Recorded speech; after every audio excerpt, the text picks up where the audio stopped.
दर्शकगण प्रयास करें, जब कोई मान्य सदस्य बोला तो टोका टोकी नहीं करें। श्रीमती सुश्री बांसुरी स्वराज।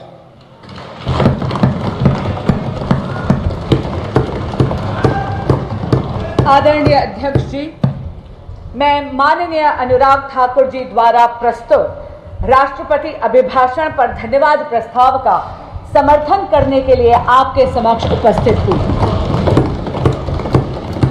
अध्यक्ष जी, मैं आपका और अपनी पार्टी का धन्यवाद करती हूं कि इतने महत्वपूर्ण मुद्दे पर मुझे अपना मत रखने का अवसर मिला है। अध्यक्ष जी, ये राष्ट्रपति अभिभाषण ऐतिहासिक है। इसमें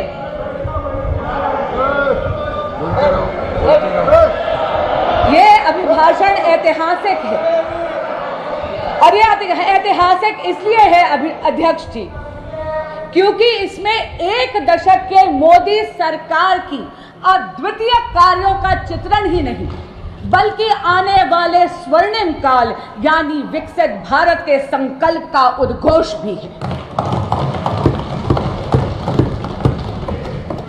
मोदी जी की जन कल्याणकारी योजनाओं का असर और उनके विकसित भारत के विजन के जो जनता का अगाध विश्वास था, उसी के कारण से अध्यक्ष जी एनडीए को तीसरी बार जनता ने पूर्ण बहुमत का जनादेश दिया है। महामहिम राष्ट्रपति जी ने अपने अभिभाषण के पैराग्राफ 3 में जो कहा है, आपके माध्यम से समक्ष के पूरे सदन के समक्ष पुनः दोहराना चाहूंगी। 2024 का चुनाव नीति, नियत, निष्ठा और निर्णयों पर विश्वास का चुनाव रहा है। मजबूत और निर्णायक सरकार में विश्वास, सुशासन, स्थिरता और निरंतरता में विश्वास, ईमानदारी और कड़ी मेहनत में विश्वास, सुरक्षा और समृद्धि में विश्वास, सरकार की गारंटी और डिलीवरी पर विश्वास, विकसित भारत के संकल्प में विश्वास। मेरी सरकार ने 10 वर्षों में सेवा और सुशासन का जो मिशन चलाया है, ये उस पर मोहर है। अध्यक्ष जी, एक दशक में ये पहली बार ऐसी सरकार भारत में आई है जिसकी कथनी और करनी में अंतर नहीं है। जो कहा वो किया। धारा 370 हटाई, जो कहा वो किया। भव्य राम मंदिर का निर्माण किया, जो कहा वो किया। सीएए लेकर आए, जो कहा वो किया। 1 रैंक 1 पेंशन लाए, जो कहा वो किया। मेक इन इंडिया की नींव रखी, जो कहा वो किया। पिछले 10 वर्षों में मोदी सरकार ने भारत की अर्थव्यवस्था को इतना सशक्त करा है कि अध्यक्ष जी, हम 11वीं सबसे बड़ी अर्थव्यवस्था की जगह मात्र एक दशक में विश्व की वैश्विक पटल पर 5वीं सबसे बड़ी अर्थव्यवस्था बने। और अध्यक्ष जी, ये असाधारण परिस्थितियों में हुआ है। पूरा का पूरा विश्व कोविड-19 की महामारी से जूझ कर निकला है। अभी भी विश्व के कई देश हैं जो युद्ध की अग्नि में झुलस रहे हैं, लेकिन भारत मोदी जी के नेतृत्व में वैश्विक पटल पर तीसरी सबसे बड़ी अर्थव्यवस्था बनने के पथ पर अग्रसर है।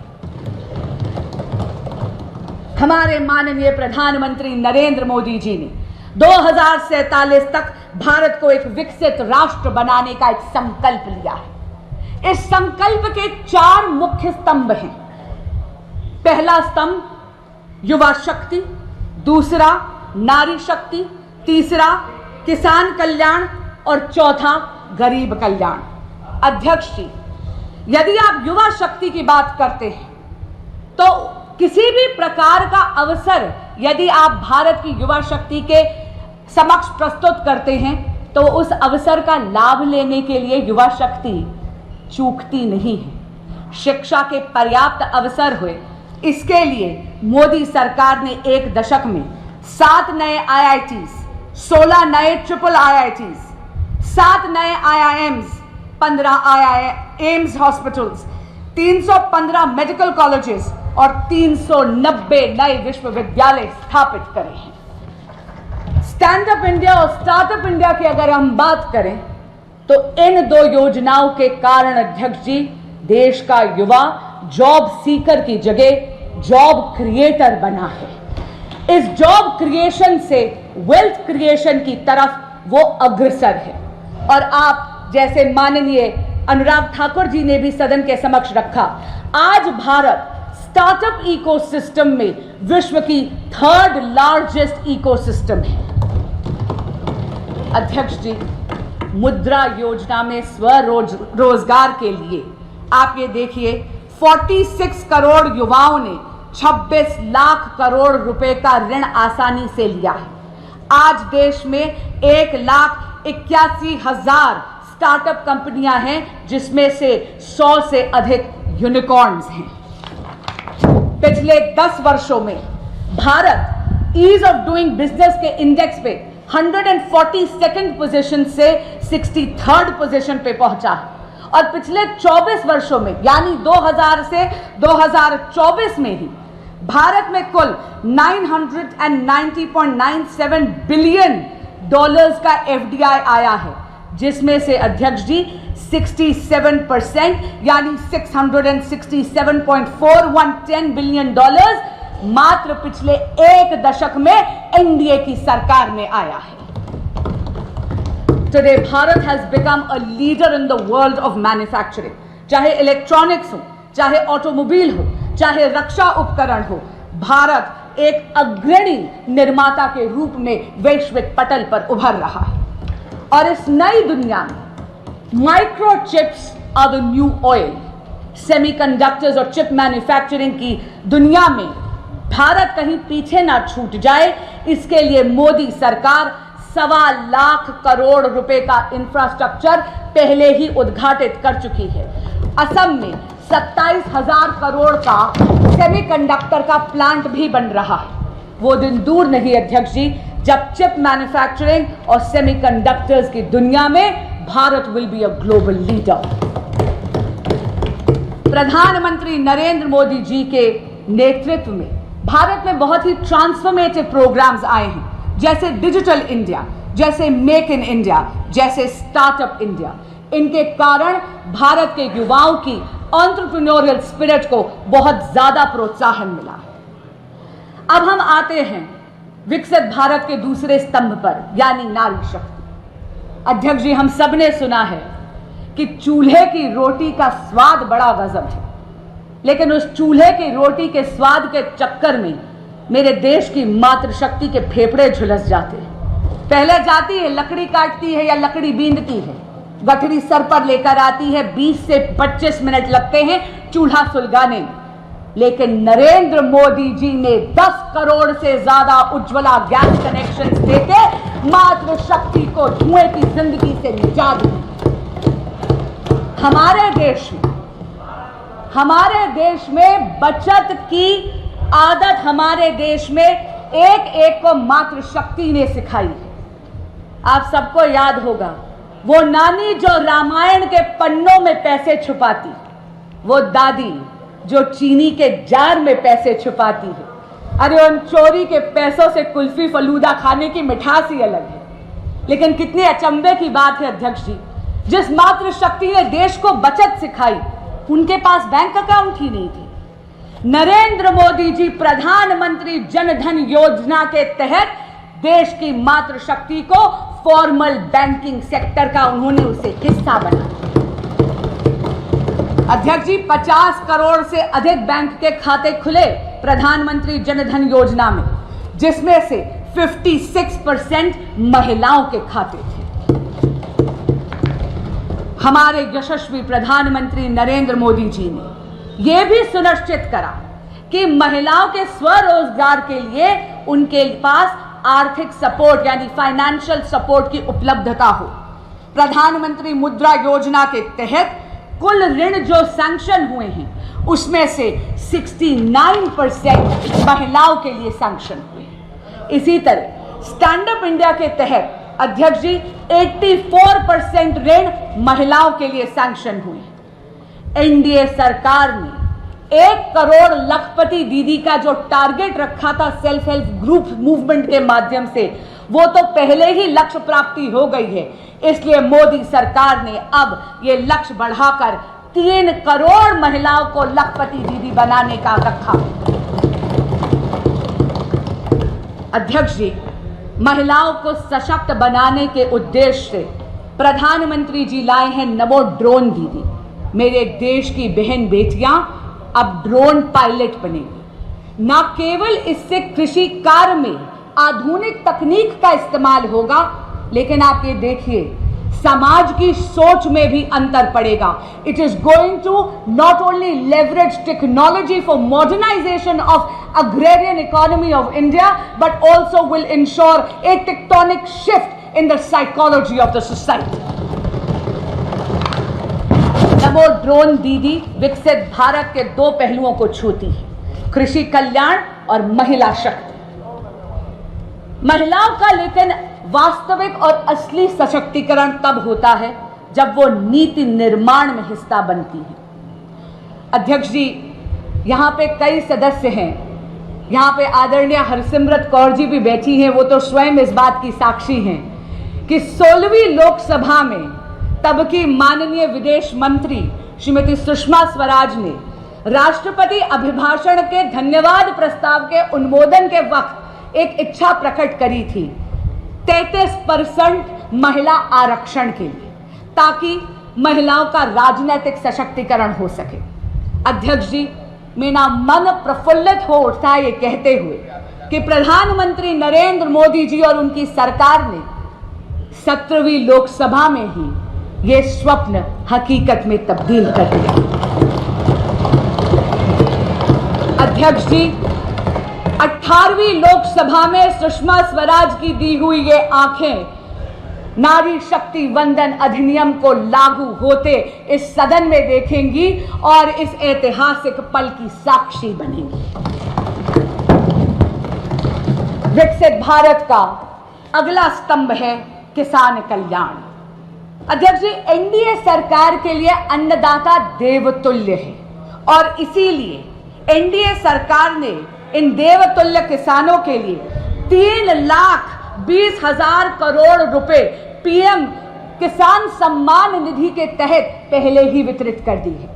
नई सरकार जैसे ही आई, पहला सबसे बड़ा निर्णय हमारे यशस्वी प्रधानमंत्री श्री नरेंद्र मोदी जी ने लिया 9.26 करोड़ किसानों को 20,000 करोड़ रुपए ट्रांसफर करने का। एनडीए सरकार ने किसानों की आय बढ़ाने के लिए एमएसपी में रिकॉर्ड बढ़ोतरी करी है।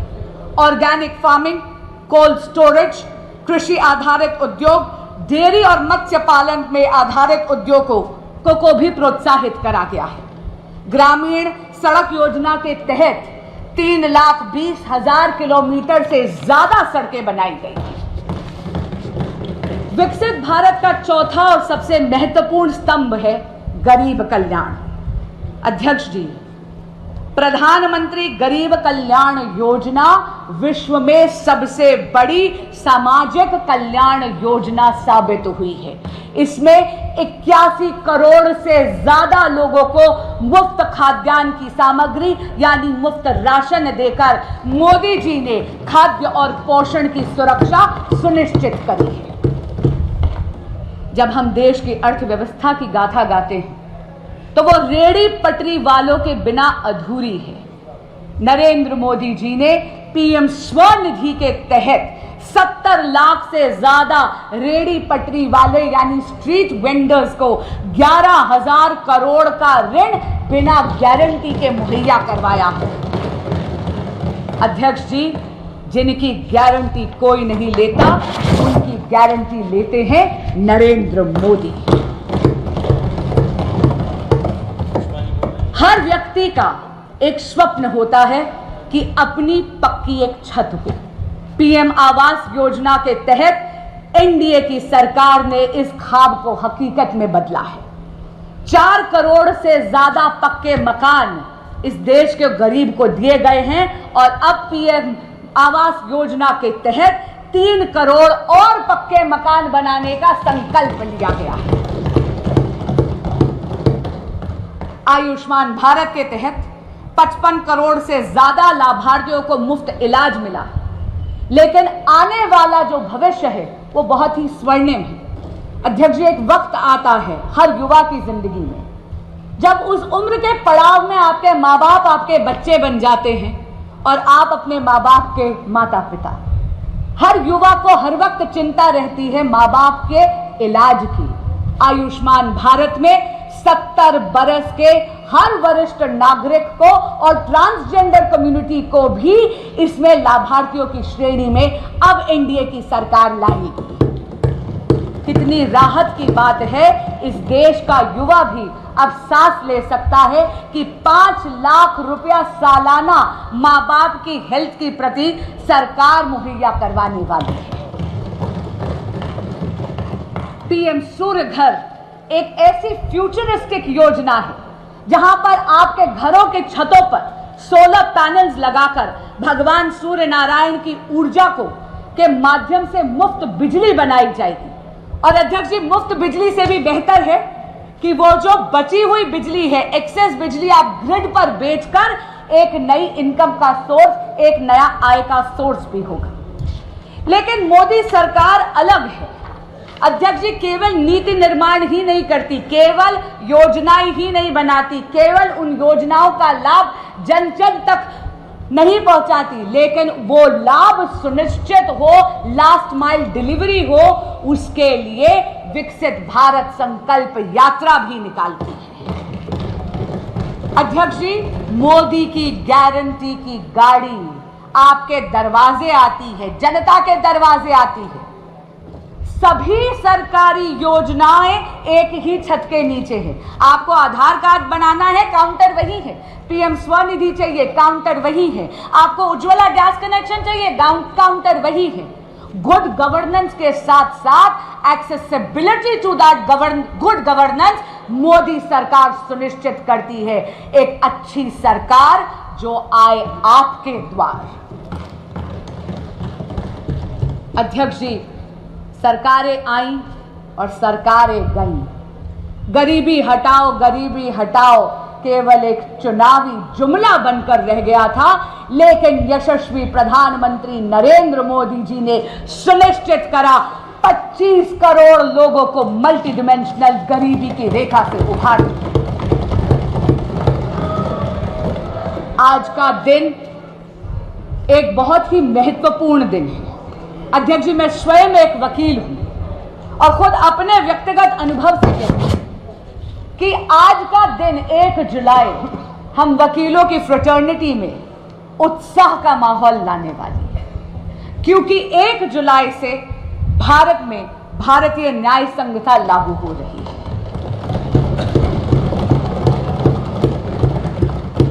पहले के कानून ब्रिटिश राज की गुलामी की बेड़ियां थे जो हमारी न्याय प्रणाली को जकड़े हुए थे।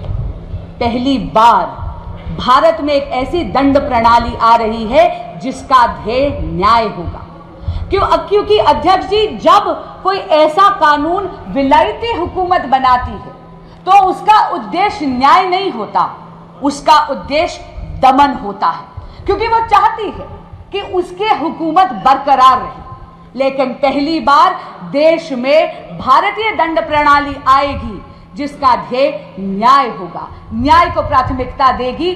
और हमारे यहाँ कहते हैं justice delayed is justice denied. ये वो क्रिमिनल सिस्टम होगा लॉज का जो एक एक्सपीडियंसी लाएगी, एक तेजी लाएगी भारत के क्रिमिनल जस्टिस सिस्टम में। कम्युनिटी पेनल्टी पहली बार भारत में इंट्रोड्यूस हो रही है। इसका मतलब है at the heart of these laws is not only deterrence of law and punishment but also a sense of reformation. इन सभी ट्रांसफॉर्मेटिव, फ्यूचरिस्टिक, पाथ ब्रेकिंग कारणों के कारण ही भारत ने एनडीए की सरकार को तीसरी बार पूरा बहुमत दिया। पर अध्यक्ष जी, विपक्षी गठबंधन ऐसा प्रदर्शित करता है जैसे कि नारायणी सेना इनके पाले में खड़ी है। पर अध्यक्ष जी, इतना जरूर कहूंगी, कृष्ण तो कर्म के कायल हैं, इसलिए उनका आशीर्वाद तो नरेंद्र मोदी जैसे कर्मयोगी पर पुनः बरसा है। विपक्ष चाहे ये दिखाने का प्रयास करे कि स्वयं अक्षौहिणी सेना उनके पास है। अध्यक्ष जी, बहुत चौंकाने वाली बात है कि वो विपक्ष जिसने आपातकाल लगाने का अधर्म करा, वो विपक्ष जिसने भारत के संविधान का गला घोटने का अधर्म करा, जिसने इस देश के लोकतंत्र की हत्या करने का अधर्म करा, वो विपक्ष जिसके गठबंधन के सदस्य आज भी दिल्ली में एक कॉन्स्टिट्यूशनल क्राइसिस क्रिएट करते हैं क्योंकि वो अपनी जिद पे अड़े हुए हैं कि वो अपनी सरकार जेल से चलाएंगे। क्यों? क्योंकि वो सत्ता के मोह में मदमस्त हैं और दिल्ली उनके इस मोह से त्रस्त है। अध्यक्ष जी, बड़ी अजीब बात है, दिल्ली आज पानी के लिए तरस रही थी, एक बारिश हो गई तो पानी से त्रस्त हो गई। लेकिन ऐसा लगता है कि विपक्षी गठबंधन में या आम आदमी पार्टी में एक आपातकाल और एक अकाल पड़ा हुआ है कॉम्पिटेंस का और टैलेंट का, और इसीलिए माननीय मुख्यमंत्री अरविंद केजरीवाल जी मुख्यमंत्री की सीट को जकड़ कर बैठे हैं। मैं पूछना चाहती हूं, ऐसा विपक्ष जो पॉलिसी पैरालिसिस का अधर्म करता है, जो लैक ऑफ गवर्नेंस का अधर्म करता है, वो धर्म की बात कर कर इस सदन में कैसे आड़े आ सकता है जब ये सदन इमरजेंसी की रेजोल्यूशन पास करना चाहता है, इमरजेंसी का खंडन करते हैं। अध्यक्ष जी, मुझे एक प्रसंग याद आता है। महाभारत में युधिष्ठिर को जब अकर्मण्यता ग्रसित कर गई तो वो पितामह भीष्म के पास गए। पितामह भीष्म ने युधिष्ठिर जी को सुशासन के कई सूत्र दिए, लेकिन एक मूल मंत्र भी दिया, और वो मूल मंत्र था यतो धर्मस्य ततः कृष्णो, यतः कृष्णस्य ततो धर्मः। जहां धर्म है वहां कृष्ण है, जहां कृष्ण है वहां विजय है। अध्यक्ष जी, धर्म तो नरेंद्र मोदी जी के ही पाले में खड़ा है। लोकतंत्र में मतदाता देवतुल्य होता है। 6 दशक में तीसरी बार लोकतंत्र में भारत के देवतुल्य मतदाता ने विजय श्री का आशीर्वाद एनडीए की सरकार को नरेंद्र मोदी जी के नेतृत्व में दिया है। कुछ दिन पहले मैंने टीवी पे देखा, विपक्ष के एक बहुत ही बड़े नेता मीडिया के बंधुओं से अयोध्या धाम से जीते हुए अपने जनप्रतिनिधि का परिचय करवा रहे थे, और उन्होंने कहा ये हैं अयोध्या के राजा। अध्यक्ष जी, ये विपक्ष की राजसी मानसिकता को परिलक्षित करता है। अध्यक्ष जी, हम तो सत्ता पक्ष में होकर भी सेवा परमो धर्मो वाले, राष्ट्र सर्वोपरि वाले हैं। हमारे तो यशस्वी प्रधानमंत्री भी अपने आप को देश का प्रधान सेवक कहते हैं। अध्यक्ष जी, हमारे तो राजा राम हैं, धर्म हमारा काम है, जपते तो हम मां भारती का नाम है, इसीलिए तो नरेंद्र मोदी के सामने फेल बाकी सारे तमाम हैं। रिफॉर्म, परफॉर्म और ट्रांसफॉर्म के वर्क एथिक के साथ सबका विकास, सबका विश्वास और सबका प्रयास, इस मूल मंत्र को आत्मसात करते हुए विकसित भारत के संकल्प को सिद्धि तक लेकर जाएगी एनडीए की यह सरकार, मुझे ये पूर्ण विश्वास है। लेकिन मैं साथ में ये आशा भी करती हूं कि ये सदन एकजुट होकर उस संकल्प को सिद्धि तक ले जाने में मदद अवश्य करेगा। अध्यक्ष जी, आपने मुझे समय दिया और अपनी बात कहने का अवसर दिया, आपका बहुत बहुत धन्यवाद। मैं पुनः इस धन्यवाद प्रस्ताव का अनुमोदन करती हूँ।